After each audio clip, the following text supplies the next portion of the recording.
शराब घोटाला। भारतीय जनता पार्टी ने पिछले 4 साल से इस शब्द का भारतीय राजनीति में खूब इस्तेमाल किया।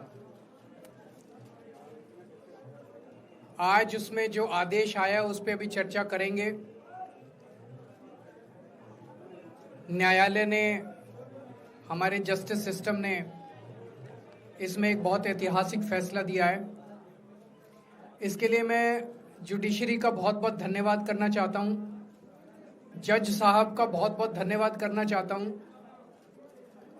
आज के इस माहौल में जब सारी संस्थाओं को, सारे अथॉरिटीज को डराया जा रहा है, धमकाया जा रहा है, ऐसे में इतना बड़ा न्याय करने के लिए जज साहब ने वाकई बहुत हिम्मत दिखाई है। मैं उन सभी वकील भाइयों का धन्यवाद करना चाहता हूं जिन्होंने एक एक कदम हम लोगों का साथ दिया, हमारी ये लड़ाई न्यायालय में लड़ी। मैं खासकर नाम लेना चाहता हूं, अभिषेक मनु सिंघवी साहब का धन्यवाद करता हूं, हरिहरन साहब का धन्यवाद करता हूं, रिबेका मैडम का धन्यवाद करता हूं, विक्रम चौधरी जी का, दयान कृष्णन जी का, रमेश गुप्ता जी का, शादान का, मोहित माथुर जी का, विवेक जैन, रजत, मोहम्मद इरशाद, करण, मुदित जैन, और भी कई नाम है, अगर मेरे से कुछ रह गए हो। बहुत सारे वकीलों ने हमारा साथ दिया, और उन सारे देश भर के लोगों का जिन्होंने पिछले 4 साल से जिस तरह से हमारे ऊपर अत्याचार किया जा रहा था, इतने कठिन समय में हम लोगों का साथ दिया, उनका धन्यवाद करना चाहता हूं। आप जान रहे हैं कि किस तरह से पिछले 4 साल से ईडी को, सीबीआई को, सारी संस्थाओं को इस्तेमाल करके हमारे ऊपर एक शराब घोटाला नाम का एक आरोप लगाया गया। सीबीआई ने, ईडी ने उसमें चार्जशीट फाइल की। आज कोर्ट को प्राइमा फेसी ये निर्णय लेना था कि क्या सबूत और गवाहों के बयानों के आधार पे सफिशिएंट मटेरियल है कि इसमें मुकदमा चलाया जाए। अभी मुकदमा चला नहीं था। कोर्ट को यह निर्णय लेना था कि क्या मुकदमा चलाने लायक सफिशिएंट मटेरियल है, और कोर्ट ने लगभग 600 पेज के आदेश में सारे सबूतों और सारे गवाहों को मद्देनजर रखते हुए ये कहा है कि इतना भी सबूत नहीं है, इतने भी गवाहों के बयान नहीं है, एक निक्का सा भी सबूत नहीं है कि इसमें मुकदमा तक चलाया जा सके। अगर मुकदमा चलाया जाता, 15-20 साल मुकदमा चलता, उसमें बहुत सारे गवाह बुलाए जाते, सबूत रखे जाते, उसके बाद होता, वो तो अलग बात है।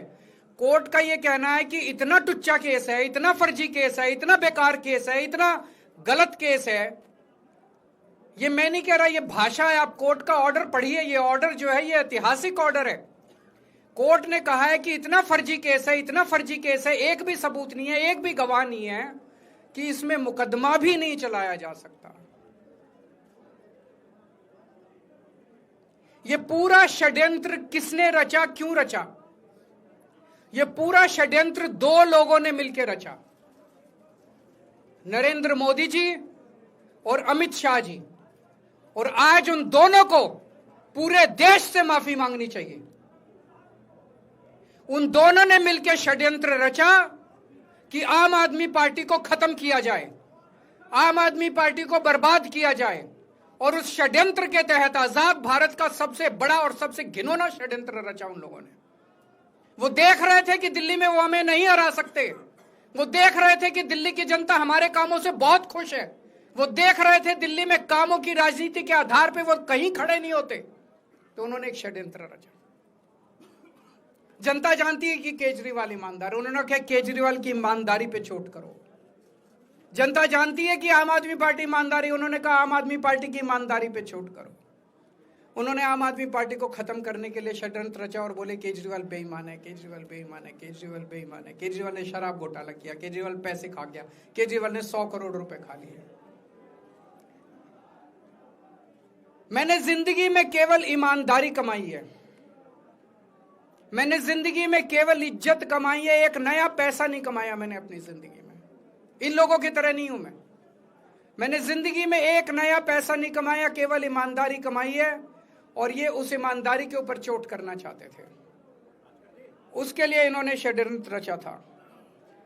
आज कोर्ट के ऑर्डर के बाद यह साबित हो गया देश के सामने, केजरीवाल कट्टर ईमानदार है, मनीष सिसोदिया कट्टर ईमानदार है, संजय सिंह कट्टर ईमानदार है, दुर्गेश कट्टर ईमानदार है, आम आदमी पार्टी कट्टर ईमानदारी है। हम नहीं कह रही है, कोर्ट ने सारे देश के सामने बोला है। कई लोग ये कहते हैं जेल से आने के बाद केजरीवाल चुप क्यों हो गया,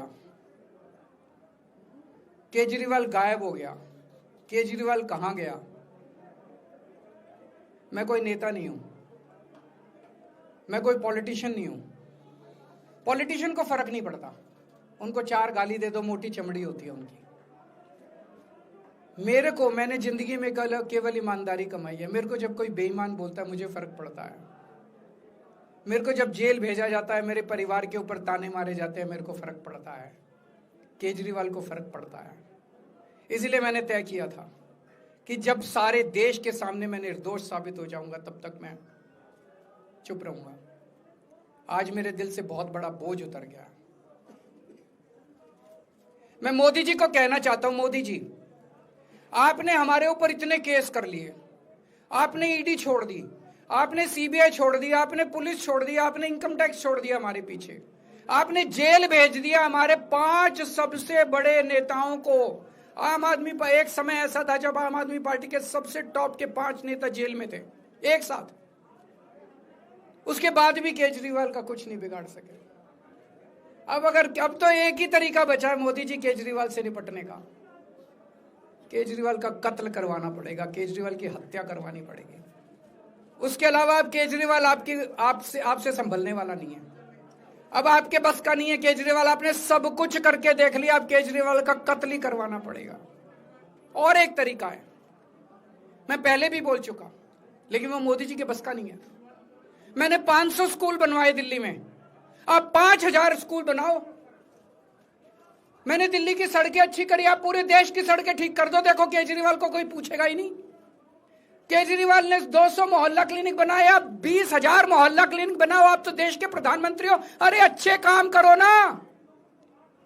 वो नहीं होता मोदी जी से, वो मोदी जी से नहीं होता। मैं उनको कहना चाहता हूं, प्रधानमंत्री जी, केवल सत्ता की जो प्रधानमंत्री मोदी जी की और अमित शाह जी की सत्ता की हवस है, ये उसका नतीजा है जो ये षड्यंत्र रचा गया। और इस षड्यंत्र का मैं बहुत छोटा हूं, हमारे परिवार ने बहुत भुगत भोगी है। मैं जेल गया, मेरी मां बीमार रहती है बहुत ज्यादा, उसको अस्पताल में एडमिट कराना पड़ा, बहुत रोई मेरी मां, बहुत रोई। इनकी पत्नी मनीष सिसोदिया जी की पत्नी, उनको मल्टीपल स्क्लेरोसिस डिजीज है, सब लोग जानते हैं। जब सुप्रीम कोर्ट में केस चल रहा था, संजीव खन्ना जी ने कहा कि बहुत गंदी बीमारी है, उनके नीचे का पूरा पोर्शन काम नहीं करता और धीरे धीरे बीमारी बढ़ती जा रही है।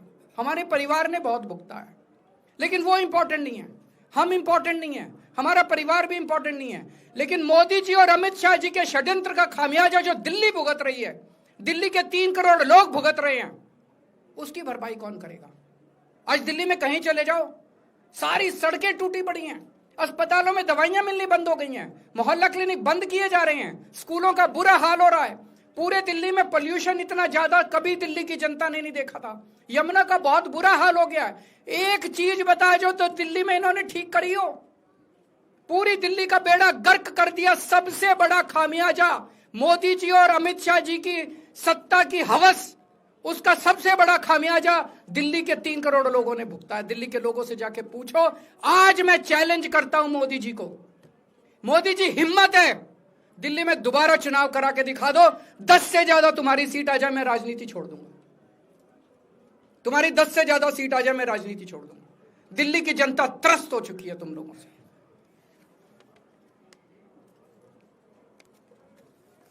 मैं मोदी जी को कहना चाहता हूं, अगर आपने सत्ता हासिल करनी है, कुछ पॉजिटिव काम करके सत्ता हासिल करो। आज देश के सामने इतनी बड़ी बड़ी समस्याएं हैं। आज देश का युवा दुखी है, देश का व्यापारी दुखी है, देश का उद्योगपति दुखी है। आज अमेरिका हमें आंखें दिखा रहा है। मोदी जी की हिम्मत नहीं है जो ट्रंप के खिलाफ एक शब्द बोल दें। ट्रंप के खिलाफ रोज ट्रंप गालियां देता है मोदी जी को, रोज ट्रंप गालियां देता है भारत को, रोज ट्रंप गालियां देता है हमारे देश को। मोदी जी के हमारा प्रधानमंत्री भीगी बिल्ली बना हुआ है। अरे देश संभालिए ना, आपको हमने देश चलाने को दिया था और आप केजरीवाल में उलझ गए, आप आम आदमी पार्टी में उलझ गए। पॉजिटिव काम करके सत्ता हासिल कीजिए, ये नेगेटिव काम करना बंद कीजिए। अगर आपके कोई एक दो प्रश्न है तो। क्या आपको उम्मीद है कि अब ईडी के मामले को भी? ईडी मामला खत्म हो गया। सीबीआई के मामले के बेस पे ईडी था, वो अब फॉर्मेलिटी बची है। हम अगले हफ्ते एप्लीकेशन डालेंगे, ईडी का मामला खत्म हो जाएगा। सबके बीच में कांग्रेस कह रही है कि ये बीजेपी ने जो है कांग्रेस को नुकसान पहुंचाने के लिए आपको जो है राहत दिलवा दी है। मैं आपसे पूछना चाहता हूं, केजरीवाल जेल गया, रॉबर्ट वाड्रा जेल गया, संजय सिंह जेल गया, क्या राहुल गांधी जेल गया, मनीष सिसोदिया जेल गया, सोनिया गांधी जी जेल गई? किस मुंह से बात करते हैं? शर्म नहीं आती कांग्रेसियों को? ले जाए, ले जाए, वो तो ले जाए, उनका हक है। सुप्रीम कोर्ट भी जाएंगे, हाई कोर्ट भी जाएंगे। जैसे निचली कोर्ट में न्याय हुआ ऐसे ऊपरी कोर्ट में भी न्याय हुआ। जब कोई सबूत है ही नहीं, जब कोई गवाह है ही नहीं, तो ऊपर के कोर्ट में भी कहां से लाएंगे सबूत, कहां से लाएंगे गवाह? आज कोई छोटा मोटा उन्होंने डिस्चार्ज कर दिया है हमें, उन्होंने कहा कोई आरोप ही नहीं बनता। इसके अलावा जो इन्वेस्टिगेटिंग ऑफिसर है, इन्वेस्टिगेटिंग ऑफिसर सीबीआई के ऊपर उन्होंने, कोर्ट ने टिप्पणी की है कि सीबीआई अपने दोषी अधिकारियों के खिलाफ डिसिप्लिनरी एक्शन, कभी ऐसा ऑर्डर देखा है? इसका मतलब कितना फर्जी मुकदमा था कि सीबीआई के अफसरों के खिलाफ डिसिप्लिनरी एक्शन लिया जाएगा।